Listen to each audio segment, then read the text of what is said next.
Our story begins with a mysterious hacker taking over Kaiba Corp's solid vision technology. But that's impossible! No one could hack something developed by the brilliant Seto Kaiba! Except Darts! And Noah! And the Big Five! And Siegfried! And Rebecca? Yeah, so business as usual. The scene then cuts to Yugi and friends in school when all of a sudden that same hacker dude emerges from a desk. He introduces himself as Yako Tenma and that he is with Industrial Illusions, a group Joey has never heard of, except they make his favorite card game and literally wrote the check to pay for his sister's eye operation. Yako challenges Yugi to a duel and they square off atop the roof of the school. Yugi immediately points out that Yako is a hologram by solid vision. Makes sense considering he emerged from a desk and floated through ceilings. The Pharaoh kicks things off with a bang, summoning Slifer, to which Yako returns in kind by summoning his own alleged god card, the Wicked Avatar, which as Joey points out is a black version of Ra. Avatar takes on the form of Slifer, and when Slifer's second mouth effect tries to weaken it, it has no effect because Avatar is of the same tier as Ra, and thus impervious to any monster's effect that ranks below it. Avatar destroys Slifer. At this point, Yako reveals that Pegasus designed the Wicked Gods, but stopped short of creating them due to how powerful he feared them to be. Yako had no such reservations and finished their creation. Yako then recalls the moment he found Pegasus dead, and this goober tells him that Yugi is the one responsible, hence Yako's thirst for revenge against our little spiky-haired friend. In a tit-for-tat, Yako reveals that he will sacrifice someone Yugi cares for to revive Pegasus, and the role of damsel in distress in this arc will be played by Tristan. Just kidding, it's Téa. Of course it's Téa. Yako then ditches the duel as he got what he came for, but does give Yugi a roadmap to saving Téa, which is to duel all his minions at Kaiba Corp to rescue her. Giving him a way to save the day. He must be up to something, Yugi. Don't fall for it. Okay, they fell for it. At Kaiba Corp, they are greeted by Deschutes Liu, who introduces himself as a member of the Card Professors Guild, a collection of people who dedicated their lives to the noble purpose of studying children's cards. Nope, wait, they are a band of duelists in America who compete in tournaments to win all the prize money. Deschutes is the first of 13 that Yugi and Joey will have to duel on their way to making it through Kaiba Corp and stopping Yako. Yugi dispenses of him by turn 3 with Dark Magician going for the winning blow. Once inside the building, the second opponent introduces herself as Tillamu. She reveals how Yako convinced all the professors to go along with the plan. Whoever defeats Yugi gets $100,000, but if you beat Joey, you get $10. Mook turns out to be a vampire duelist who gets off on hologram vampires sucking her blood. That's the creepiest thing Tristan has ever seen. The Pharaoh drops to 200 life points, but with a neat combo to attack directly, Buster Blader saves the day. Chapter 5 is aptly titled Joey's Plan, which evidently starts off with the brilliant move of asking Tilla to borrow her duel disc because this dude decided to show up to a dueling party without one. But all the friendship in the world can't save him from a booby trap, which separates Joey and Tristan from Yugi. There, Joey faces off versus the Card Professor, Playmouth Osler, who runs a bug deck. Joey gets his own bug on by using Roulette Spider to try and go for game, but it ends up pointing at him. Fortunately, he has probability change, which redoes the spin, except it can't have the same result, and thus it lands on Osler, and Joey wins the duel. Meanwhile, the Pharaoh faces off versus the fourth Card Professor, the machine duelist Kirk Dixon, who was the one responsible for setting the booby trap that separated him from Joey and Tristan. The Pharaoh dispenses of him by attacking all his machines with the Fusion Wave Motion Dark Magician Girl. Dixon then steps on his own booby trap and throws himself into the trash. Speaking of trash, Joey and Tristan find themselves surrounded by Kaiba's bio experiments where he's growing this monster and this monster and that monster. No, wait, that's another Card Professor, the lead singer of My Chemical Romance, Pete Coppermine, who uses some psycho mutant deck that Joey defeats with a new card of his, Divine Knight Ishzark. The sixth Card Professor defies any idea that this is a children's card game, the grandma, Mrs. Maiko. Also kind of crazy that this old lady is going around the United States beating people with a giant green baboon in card games for money. Her force deck, however, is no match for the Pharaoh, who, as with Mako, proves once again he has no qualms with burning up different ecosystems as he incinerates Maiko's forest and attacks with Archina Guilford for the win.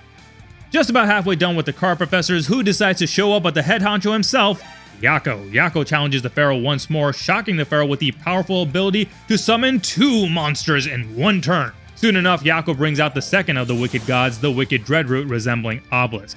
But hold up, because the Pharaoh counters by summoning... Is that tricky? Wait, it's a trick, because he discarded Ra to summon it and can now reborn Ra, but Yako negates its summon with a giant boat, then buffs Dreadroot with Divine Evolution. The Pharaoh gets his Face Knights on board again, and Yako thinks he has him right where he wants him because he has another giant boat ready to go to stop the summon of a God card, but joke's on him because the Pharaoh fuses for Arcana Knight Joker, which takes down the Dreadroot. At this point, Yako relinquishes control of the body that was dueling the pharaoh and reveals that wasn't actually him, but his twin brother. Dun dun dun. Yako then reveals that the duels he coerced Yugi and friends into are generating energy to progress his Project RA, Rebirth of Avatar. Told you it was a trap, Yugi.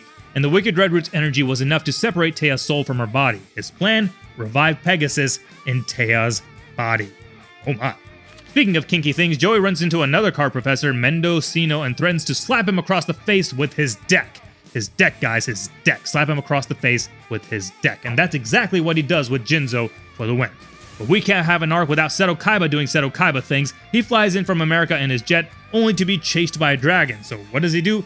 Get on top of his jet midair and summon Blue Eyes to destroy the dragon. Seto freaking Kaiba. We're then shown a flashback of Kaiba hosting a duel tournament as promotion for Kaiba Land in America, but suddenly the holograms stopped working. Yako then appeared before him and said he'd taken control of the solid vision technology, prompting Kaiba to make his way back to Japan. When he arrives and after dispensing with the white-horned dragon that was chasing him, the one who summoned it greets him, a Corp professor named Willa Met. The two face off. Kaiba summons Blue Eyes, Willa counters with white-horned dragon to absorb the attack of Blue Eyes. Willa scoffs that Blue Eyes sucks in actual duels. Level 8 vanilla sucks in duels? No way! Kaiba wins anyway. He's then greeted by a hologram of Yako, who tells Kaiba that he should cooperate with him because they're both after Yugi. Kaiba refuses and Yako tells him not to get in his way. Surely Kaiba's not the one to defy orders, right? I think not. No one orders around Seto Kaiba. Gekko has just revealed Yako's motive to Yugi, that he and his twin were among several orphans adopted by Pegasus. Good guy, that Pegasus. Gekko also informed Yugi that because Téa's spirit is with the Duel Ring server, he can summon her by playing her soul card on his duel disc, and voila, she appears. That's great. The two realize they can't touch though. That's sad. When the two ask why Yako wants revenge on Yugi, Gekko says Yako was told that Yugi killed Pegasus. When asked who gave Yako that crazy idea, I mean, surely the pharaoh would never kill anybody, Gekko says a man by the name of Keith Howard. Wait, he survived that gunshot to his head? Keith then reveals himself as well as the next Corp professor, Ted Benayas. But with the pharaoh exhausted from the previous duels, I mean, clearly he doesn't have the stamina to play a YCS if he can't even go 6 straight card games, Gekko offers to duel in his place. Now, what could possibly go wrong with trusting the twin brother of the evil dude? Oh, I don't know, maybe he loses on purpose? Wait, nope, JK, he was plotting all along to win on one big move. Keith then offers to take Yugi straight to Yako. Okay, Yugi, you definitely can't trust this guy.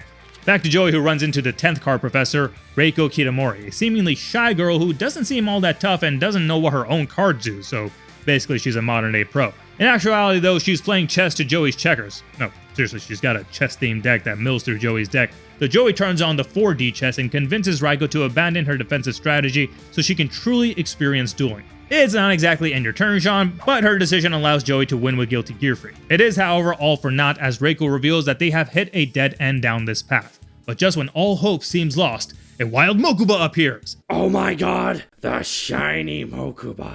Who Joey and Tristan tag along with as he tries to make his way to the Duel Ring server. Kaiba, meanwhile, has found his way to Yako. Surely they'll settle things with card games, right?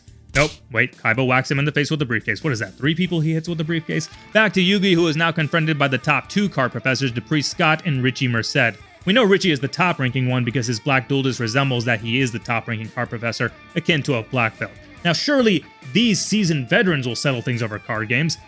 Nope, Richie beats up Keith. Wait, so now the bad guys are beating each other up? Back to card games. Dupree faces off versus Yugi, and that's Yugi, not the Pharaoh, showcasing the first time chronologically speaking we get to see Yugi use his own deck. And it, ladies and gentlemen, is a toy deck. Well, surely Dupree has something cool.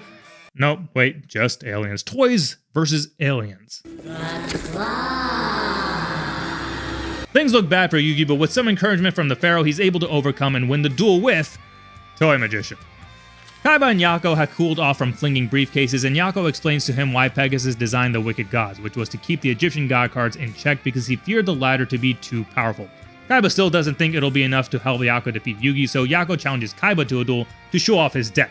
His deck, guys, show off his deck. Card games! Richie Merced challenges Gekko to a duel because of a personal vendetta against him for abandoning the effort to revive their adoptive father. Richie jumps out to an early lead, but Gekko claws back and swings for game.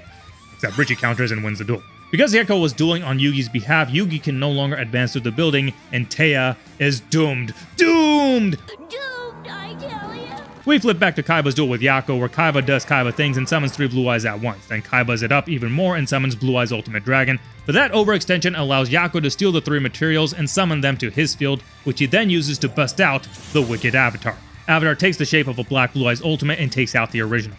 Yako then doubles the Wicked and brings out Dreadroot, stomping Kaiba for game. Yeah, that's right. Yako has accomplished the impossible by defeating the unstoppable Seto Kaiba, a feat only achieved by the Pharaoh, and Pegasus, and Noah, and Darts. Anyone else notice Kaiba loses pretty often?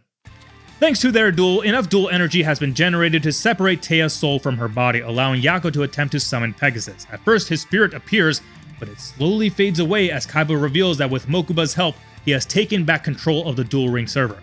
Yako is distraught, but realizes there's still one way to reach his goal. One more duel. Mokuba unlocks the doors for Yugi, allowing him and Gekko to advance to the building, where they are met by the final card professor, Cedar Mill. Surely the final professor will be the strongest of them all, right? No, he must not be any good because they spent no time at all in this duel just showing a single panel of Slifer taking him out. See ya. Joey and Tristan find their way to Yugi, but as they make their way back to Téa, Bandit Keith stops them, revealing that he's defeated Richie Merced for the Black Duel Disc. Joey faces off in a rematch while the rest head toward Téa. Joey takes the early lead, but Keith reveals that he is in possession of the last remaining Wicked God, the Wicked Eraser, while also confirming Yako's earlier exposition to Kaiba that Yako revived him as a test run to see if reviving someone through the spirit fragments within their cards could even work. Really? You revived Keith? Joey is able to overcome the Wicked Eraser using Keith's own cards against him and ultimately wins the duel with a strike by Gearfree. Huh. Joey outlasting a God card and winning the duel with a top deck Gearfree. Wonder if that's a reference to anything. When Joey gets to Téa, Mokuba tells him what Yako ends up confirming to Yugi, that Téa can't be freed unless the Wicked Gods are defeated in a duel because currently her soul and body are separated. Thus sets the stage for the final showdown between Yako and Yugi. In the battle between the Wicked Gods versus the Egyptian Gods, Yako hits Paydirt first with the Wicked Eraser, wipes the board with its effect, then follows up with the Wicked Avatar. The Pharaoh eventually gets his act together and brings out his own god card, Obelisk, thus transforming Avatar into Black Obelisk with one more attack point. Spray Guard 2001. The Pharaoh tributes 2 monsters to pump it to infinity attack because you can't add 1 to infinity despite what we all used to say as kids, infinity plus 1. Still, the Avatar promptly copies it, and since Avatar is of a higher rank, Obelisk Infinity Attack won't work on it. Unless, of course, the Pharaoh busts out the card given to him by Gekko, Divine Evolution, which transforms Obelisk Tormentor into Obelisk the Progenitor, and raises it to the rank of Ra and Avatar. The 2 Titans of Infinity clash in a double KO, and with the Wicked Avatar destroyed, the Wicked Gods lose their grip on the duel server and Yako, freeing him from the darkness and restoring Téa's soul to her body. With the evil now gone, the duel can continue between 2 true duelists. Yako goes into Beast Machine King Barbaros which the Pharaoh counters with a Dark Magician and Dark Magician Girl combo to strike for the winning blow. His friends, including a fully recovered Téa, meet him atop the roof and they celebrate their reunion. The end.